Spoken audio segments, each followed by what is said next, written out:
Hello everyone, how are you? I hope you all are doing well. Now we start retirement or death of a partner. तो retirement और death of partner के हमने hidden goodwill तक के सारे concepts कर लिए थे. अब कुछ और रिमेनिंग एडजस्टमेंट्स नहीं है, हम वो भी फिनिश कर देते हैं. तो फर्स्ट वन इम्पॉर्टेंट है revaluation of assets and liabilities.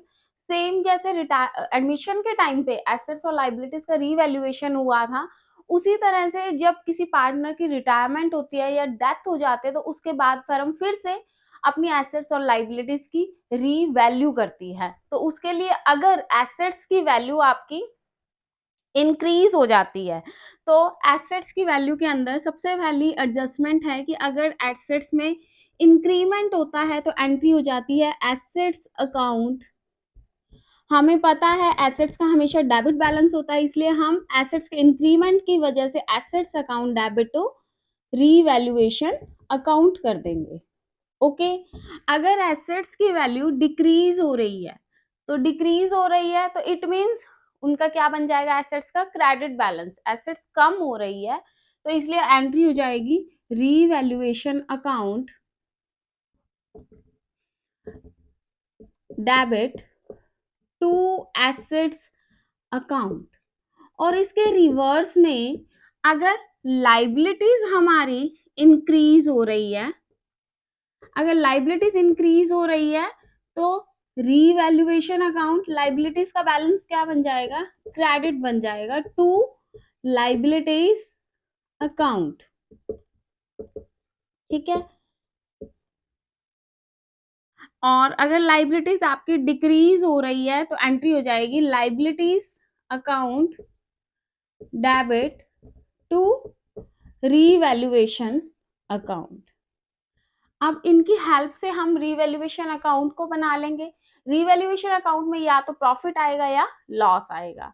तो अगर हमारे प्रॉफिट्स आते हैं तो हम कैसे करेंगे एंट्री को, प्रॉफिट्स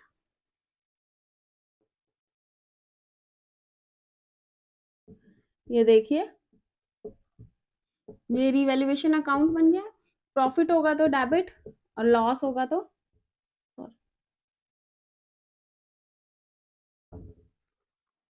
हाँ, ये होता है डेबिट साइड और ये हो जाएगा क्रेडिट.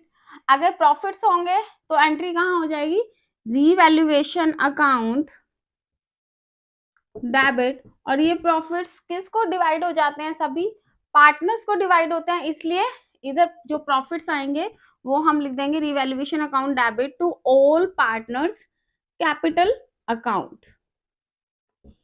और इसके रिवर्स में अगर लॉसेस होते हैं तो लॉसेस का कौन सा बन जाएगा, वो भी डिवाइड हो जाएंगे और एंट्री हो जाएगी all partners capital account debit to revaluation account.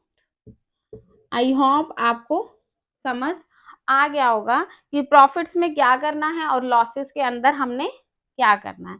This is the profit entry and this is the loss entry. Clear है. बस यही था हमारा रिवैल्यूएशन अकाउंट. इसके अंदर कुछ भी ऐसा स्पेशल नहीं है, वही सेम जैसे हमने एडमिशन के टाइम में किया था, रिवैल्यूएशन अकाउंट को बनाया था, सेम वैसे ही हमने इसको रिवैल्यूएशन को बनाना है. अब कुछ एडजस्टमेंट्स हैं, उन एडजस्टमेंट्स की एंट्री करनी है हमने. तो एडजस्टमेंट्स के अंदर सबसे पहले जो जनरल रिजर्व्स है, प्रॉफिट एंड लॉस, प्रॉफिट का बैलेंस है, तो वो हम रिटायरमेंट या डेथ से पहले जितना भी है वो सारे का सारा सभी पार्टनर्स में डिस्ट्रीब्यूट कर देंगे. कि मान लीजिए अब कोई पार्टनर रिटायर हो रहा है तो उससे पहले जो हमारे अकाउंट्स के अंदर जनरल रिजर्व का बैलेंस है वो रिटायर्ड पार्टनर के साथ सभी पार्टनर्स अपने कैपिटल अकाउंट में डिस्ट्रीब्यूट कर लेंगे. आ गई बात समझ. तो वही सेम है कि एडजस्टमेंट करना है एक्यूमुलेटेड प्रॉफिट्स एंड रिजर्व्स को. तो ये देखिए अगर जनरल रिजर्व का बैलेंस है हमारे पास, प्रॉफिट एंड लॉस अकाउंट का क्रेडिट बैलेंस है तो इट मींस वो प्रॉफिट्स हो गए, क्रेडिट बैलेंस है या रिजर्व फंड है. अगर ये रिटायर्ड पार्टनर से पहले बैलेंस शीट के अंदर गिवन है, तो ये हम इंक्लूडिंग द रिटायरिंग पार्टनर्स सभी पार्टनर्स में डिस्ट्रीब्यूट कर देंगे उनकी ओल्ड रेशो में, ठीक है। तो to all partners capital account. I hope आपको समझ आ गया। अब ये तो क्या था, क्रेडिट बैलेंस था, हो सकता है डेबिट बैलेंस हो, तो डेबिट बैलेंस होगा, लॉस हुआ है तो वो भी तो डिवाइड करना पड़ेगा, तो वो भी सभी पार्टनर्स बियर करेंगे including the retired partner.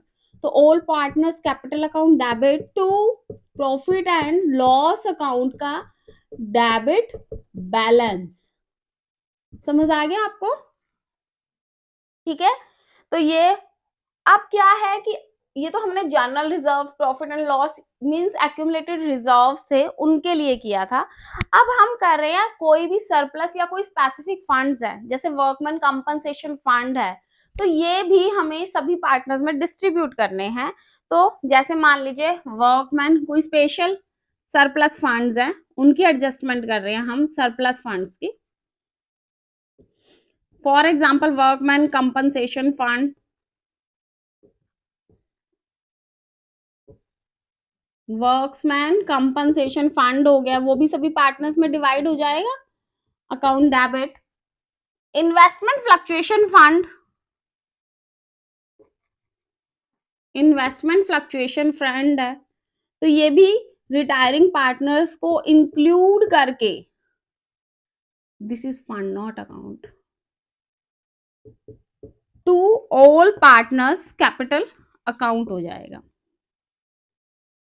Means ये भी डिस्ट्रीब्यूट हो जाएगा ओल्ड पार्टनर्स में और उनकी ओल्ड रेशो में, ठीक है, क्योंकि न्यू रेशो के अंदर तो जो रिटायर्ड पार्टनर वो इंक्लूड नहीं होगा, इसलिए हम ओल्ड रेशो में ही डिस्ट्रीब्यूट कर देते हैं। रिटायरमेंट से पहले जो भी अकाउंट के अंदर फंड्स हैं वो हम ऑल पार्टनर्स में डिस्ट्रीब्यूट कर देंगे। समझ आ गया है। अब डिस्ट्रीब्यूशन हो गया, कैपिटल अकाउंट्स बन गए हैं, अब रिटायर्ड पार्टनर को हमने अमाउंट पे करनी है। जब हम उसको अमाउंट पे करेंगे तो पे सिर्फ किसको कर रहे हैं, रिटायरिंग पार्टनर को कर रहे हैं, तो इसलिए retiring partner debit the receiver,